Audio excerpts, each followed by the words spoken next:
আসসালামু আলাইকুম রহমতুল্লাহ। আপনারা যারা দেখছেন, এখন আমরা ম্যাজিক্যাল গ্রোথ এবং আমাদের ম্যাজিক্যাল জিঙ্ক সেট আছে এই জমিটাতে।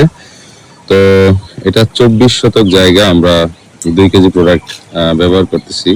কারণ অনেকটা ধান বড় হয়ে গেছে, কিন্তু একেবারেই পাতলা। হ্যাঁ, এখানে কোনো গোসাই নাই।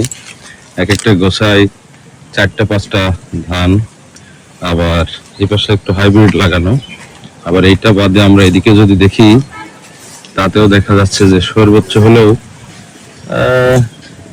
14-15টা মতো হবে এক একটা গোছাই। তো আমরা ইনশাল্লাহ দেখি, এই যে আমাদের ম্যাজিক্যাল গ্রোথ এখন প্রথম ডোজ করা হচ্ছে এবং ঠিক 10-15 দিন পরে আমরা সেকেন্ড ডোজ করে দিব ইনশাল্লাহ।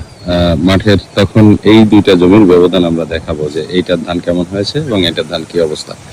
তো সেই পর্যন্ত আপনারা সাথে থাকুন, এবং যারা ধানে ব্যবহার করতে চাচ্ছেন ম্যাজিক্যাল গ্রোথ, তারা অবশ্যই 33 শতক জায়গায় 2 কেজি ম্যাজিক্যাল গ্রোথ ব্যবহার করবেন, এবং সেকেন্ড ডোজে 1 কেজি ব্যবহার করতে পারেন, 2 কেজিও করতে পারেন। তাহলে সর্বোচ্চ রেজাল্ট পাবেন ইনশাল্লাহ।